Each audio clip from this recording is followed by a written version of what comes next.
Olá, seja bem-vindo. Esta é a parte 2 do programa do Metáfora Cursos Livres, discutindo o Código de Defesa do Consumidor. Na parte 1, a gente falou um pouquinho da medida provisória que permite o pagamento diferenciado, dependendo do tipo de espécie, cartão ou dinheiro, entre outros assuntos do seu interesse. Dando sequência, vamos assistir a parte 2 e ver o que a doutora Mariana Denuzio traz de novidades para nós. Olá, vamos dar continuidade à discussão de direito do consumidor. De novo aqui com a doutora Mariana Denuzio. Muito obrigado, viu, doutora, pela contribuição. Vou para uma pergunta um pouco mais difícil. Várias pessoas comentam comigo que têm problemas quando vão fazer algum tipo de contrato. Qual o ponto mais especial de atenção que elas devem ter ao redigir um contrato, assinar um contrato de compra e venda de um veículo, por exemplo? Bom, Cássio, primeira coisa em relação ao contrato é não ter pressa. Tem que ler o contrato.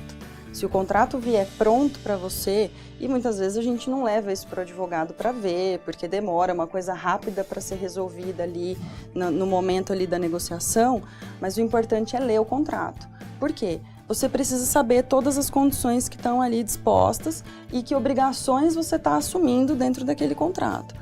Então, por conta disso, a primeira coisa é tentar fazer as coisas sem pressa, ler com calma, e a cláusula mais importante aí, na minha opinião, é a cláusula de rescisão. Porque se você decidir rescindir, devolver o produto, desfazer o negócio, você precisa saber qual é a condição que está ali imposta para você. Se vai ter uma aplicação de multa, se você vai ter que ter alguma obrigação de devolver algum documento ou tomar alguma outra providência, dependendo do tipo de produto, do tipo de contrato que você está assinando. Então, é muito importante a cláusula de rescisão para você saber quais vão ser as condições no momento do desfazimento do negócio. Tá, o desfazimento ou a cláusula de rescisão, muitas chamam de o irretratável e irrevogável. Isso, vários contratos têm essa denominação. Isso vale no contrato ou é discutível? Isso é discutível, é uma praxe jurídica de colocar que está ali, está sendo irretratável, se não tem mais discussão, você não pode voltar atrás. Ninguém é obrigado a contratar nada e ninguém é obrigado a manter um contrato que foi feito contra a sua própria vontade, especialmente em relação ao direito do consumidor. Consumidor, tudo aquilo que levar o consumidor à desvantagem é nulo de pleno direito. O que significa isso? Significa que não vale, que não tem eficácia, porque o consumidor não pode ser colocado numa condição de desvantagem, porque ele é a parte mais vulnerável da relação comercial. Então, o contrato não pode colocar ele numa situação de prejuízo. Então, tudo aquilo que tiver dentro do contrato que gerar prejuízo ou que gere uma renúncia a um direito que é sabido do próprio consumidor ou que o próprio fornecedor coloque ali de uma forma malandra para tentar ludibriar o consumidor, dele mesmo não ter que cumprir alguma obrigação que ele teria, já é nula a cláusula, ela não tem aplicação. E no caso das construtoras, então, que é muito comum, comprei um apartamento na planta, agora se eu desistir do negócio eu vou perder às vezes 50% do que eu paguei, tem uma multa pesadíssima. Fala um pouquinho pra gente disso, doutora. Esse assunto está em pauta porque recentemente algumas associações estão trazendo o assunto para discutir a base de cálculo da devolução.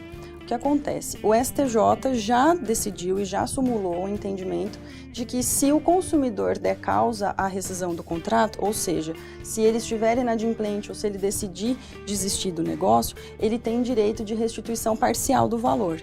Só que apesar dele decidir que ele tem o direito de devolução parcial, o STJ não decidiu qual é o percentual. Então, a maior parte da jurisprudência vem aplicando um percentual de 90%. Então, ele teria o direito de ser ressarcido em 90% do valor que ele pagou. Essas associações vêm trazendo um novo entendimento, querendo que os 90% sejam do valor do imóvel. E isso coloca o consumidor novamente numa situação de desvantagem. Por quê? Você compra um apartamento na planta no valor de R$300 mil. Na planta, você ainda não pagou o apartamento inteiro, então você pagou, por exemplo, R$50 mil e você quer desistir. Não faz sentido ser 90%, o direito de restituição de 90% dos 300 mil. Então, não vou receber nada. Então, não vou receber nada nunca, até quitar todo o imóvel. Então, é uma tentativa, eles estão nessa discussão com o governo, querendo que isso passe a ser a prática, porque eles alegam que a construtora gastou para fazer aquela obra, investiu e ela não vai ter o retorno. Só que esse é o risco da atividade da construtora. É o risco do negócio, como a gente chama. Exatamente. Né? Então, aí ainda tem o seguinte, é o risco da atividade dela, mas se o consumidor desistir, o apartamento volta para ela e ela vai poder vender para outro. Colocar o consumidor numa situação dele ter que ficar amarrado num contrato em que ele não vai poder desistir, e se ele desistir ele não recebe nada, é uma situação muito mais prejudicial para ele do que para a própria empresa, que vai ter a chance de revender o apartamento. Né? Sem sombra de dúvida, falando nessa polêmica das construtoras, tem outra muito grande que é com os bancos. Parece que os bancos não gostam do Código de Defesa do Consumidor, é isso, doutor? Não é bem isso. Eles têm algumas práticas aí que agora, pelo menos, já estão pacificadas para a proteção do consumidor, para evitar esse desgaste. Uma delas que é muito comum é o envio do cartão de crédito sem ser solicitado. Né? Quem nunca recebeu um cartão de crédito sem solicitar, que levante a mão, porque isso é uma prática muito comum. O STJ também já sumulou esse entendimento, inclusive com a aplicação de dano moral pela emissão e entrega de um cartão que não foi solicitado e que não foi autorizado. Por quê? Coloca o consumidor novamente em desvantagem. Ele vai receber um cartão, vai ficar responsável por pagar uma anuidade, as taxas de juros são super altas e ele fica numa situação de eu não pedi um cartão e eu tenho que ficar com o cartão. Então já está pacificado, sumulado pelo STJ, tem obrigação de ficar com aquele cartão e se ele entrar com uma demanda e o banco não tomar nenhuma providência, ele ainda pode ser ressarcido por danos morais. Então os direitos são os mesmos para o consumidor, do comércio para uma instituição financeira, nada? Mesma coisa. O que muda em relação à instituição financeira e que muita gente não sabe é que o consumidor tem algumas vantagens que os bancos não divulgam muito. Que no momento da abertura da conta, você tem direito a receber um talão de cheques de 10 folhas, de até 10 folhas sem custo. Você tem o direito de fazer 4 saques no mês, sem cobrança de tarifa, e tem o direito a 2 extratos no mês, sem serem cobrados. São os serviços essenciais, é isso, né? Exatamente. Então, dentro do pacote, muitas vezes quando você vai abrir a conta, o banco tenta forçar aí a venda de um pacote mais caro, cobra uma tarifa de R$30, R$40, para você ter uma coisa um pouco maior do que aquilo que é o essencial, que seria gratuito. Então, coloca o cidadão, o consumidor, numa situação novamente desfavorável, porque ele tem acesso à conta no banco, ele tem acesso ao cartão de débito, o banco pode oferecer o cartão de crédito se ele tiver as condições para receber, e aí cobrar tarifa por causa do saque, cobrar tarifa por causa do acesso à internet, aos extratos, então coloca o consumidor aí numa situação que não é favorável. E o banco tem aí a condição, esse pacote está liberado e os consumidores muitas vezes não sabem. Tá certo, a vida no Brasil aqui é muito difícil, eu costumo falar isso nas minhas aulas, vocês sabem bem qual é a minha opinião. Para fechar a discussão, eu gostaria de fazer a pergunta da Anatel, que está parecendo que é bloquear o limite de dados que eu uso na internet na minha casa. Como é que está essa discussão hoje, doutora? Hoje a questão está parada, a Anatel proibiu que as operadoras de telefonia fixa e que servem, que apresentam serviço de banda larga, façam essa limitação. Por quê? Colocam de novo o consumidor em desvantagem.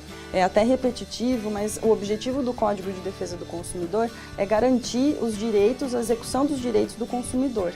Tudo aquilo que coloca ele em desvantagem é vedado pela lei. Então, essa limitação, restringir o acesso, o limite do uso, coloca o consumidor numa situação de você estar lá usando um serviço que você pagou e você contratou. E aí você recebe uma mensagem dizendo sua banda larga está terminando, você tem só mais X dias ou mais X megas de acesso. Isso não pode. Então a Anatel proibiu essa medida, e o governo ainda está discutindo porque eles querem trazer de volta esse assunto, mas tudo aquilo que está contratado, então se acontecer com você, mas a minha operadora me mandou a mensagem dizendo que meu acesso vai ser cortado, que eu não vou ter mais banda larga. Isso não pode acontecer. Tem que formalizar a reclamação, tem que ser por escrito, dá para fazer isso no site da Anatel, dá para fazer por uma carta diretamente para a operadora, porque tudo aquilo que muda as condições do contrato que foi feito com o consumidor é nulo.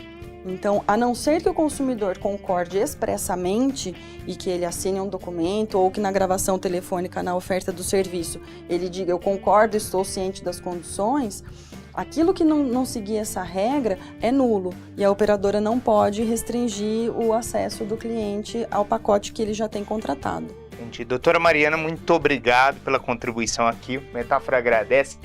Quero agradecer a sua participação, a sua audiência. Mais uma vez convidar para você acessar o nosso site que está aparecendo abaixo, metáfora.com.br, curtir as nossas redes sociais e até a próxima.